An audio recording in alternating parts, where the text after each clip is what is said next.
ప్రియాంక గాంధీ వాద్రా గెలుపుకు సంబంధించి మరింత ఇన్ఫర్మేషన్ మనకు అందించడానికి మా కరెస్పాండెంట్ శ్రీచరణ్ రెడీగా ఉన్నారు. శ్రీచరణ్. శివ, కేరళ రాష్ట్రంలోని వయనాడ్ పార్లమెంట్ నియోజకవర్గం కాంగ్రెస్ పార్టీకి కంచుకోట అని మరోసారి కూడా నిరూపితమైంది.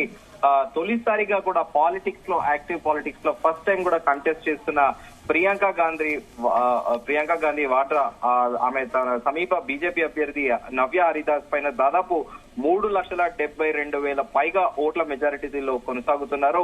అయితే అక్కడ నవ్య హరిదాస్ దాదాపు అక్కడ కూడా కాస్త టఫ్ ఫైట్ ఇస్తుంది ప్రియాంక గాంధీకి అనేది కూడా చర్చ జరిగింది. కాకపోతే వాయనాడ్ అనేది మరోసారి కూడా కాంగ్రెస్ పార్టీ కంచుకోటగా కూడా మారిందని చెప్పాలి. ఎందుకంటే మొన్న మేలో జరిగిన సార్వత్రిక ఎన్నికల్లో కూడా వాయనాడ్ నుంచి పోటీ చేసిన రాహుల్ గాంధీకి దాదాపు 3,64,000 ఓట్ల మెజారిటీ వచ్చింది.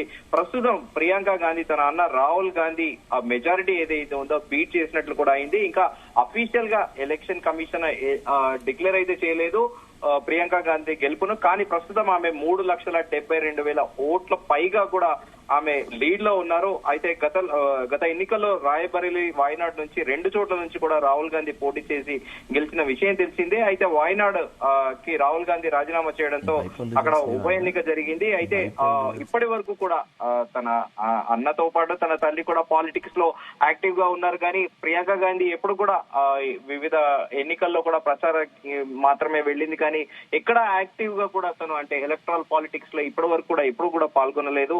తన మొదటి ఆరంగేట్రంలోనే ఇంత భారీ మెజారిటీతోని కూడా గెలవడంతో ఇప్పుడు ప్రస్తుతం దేశవ్యాప్తంగా అందరు కాంగ్రెస్ శ్రేణుల్లో కూడా ఆనందోత్సవాలు వెలువెత్తుతున్నాయి. మరోవైపు ఏమో కేరళలో చూసుకుంటే కమ్యూనిస్ట్ పార్టీలో ఇటు కాంగ్రెస్ పార్టీ సిమిలర్ గా ఈ రెండింటికి కూడా ప్రాబల్యం కలిగిన పార్టీలే. కానీ కమ్యూనిస్టులది ఆశ్చర్యకరంగా కమ్యూనిస్ట్ అభ్యర్థికి బీజేపీకి పోలైన ఓట్ల కంటే తక్కువగా పోలవడం కూడా ఆశ్చర్యకరంగా ఉంది.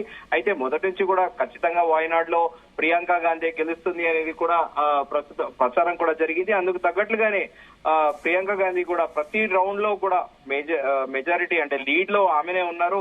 సో ప్రస్తుతానికి ఆమె దాదాపు 3,72,000 ఓట్ల పైగా కూడా ఆమె లీడ్ లో ఉన్నారు. ప్రస్తుతము ఓవరాల్ గా ఇప్పటి వరకు ఇప్పుడు కరెంట్ ట్రెండ్స్ ని చూసుకుంటే దాదాపు ఆమె 4,61,556 ఓట్ల లీడ్ తో కూడా ఆమె ముందు ఉన్నారు. అయితే ఈమె పైన సిపిఐ సత్యాన్ మొకేరి అలాగే బీజేపీ నవ్య హరిదాస్ కూడా వారిద్దరు కూడా కలిపి దాదాపు 1,56,646 ఇటు సత్య మొకేరి అలాగే బీజేపీ అభ్యర్థి 84,499 ఓట్లతో వెనుకబడి ఉన్నారు. సో ఇప్పుడు ప్రియాంక గాంధీ రికార్డు స్థాయి మార్జిన్ తోని కూడా అక్కడ గెలవబోతున్నారనేది కూడా క్లియర్ సంకేతం ఉంది. శివ.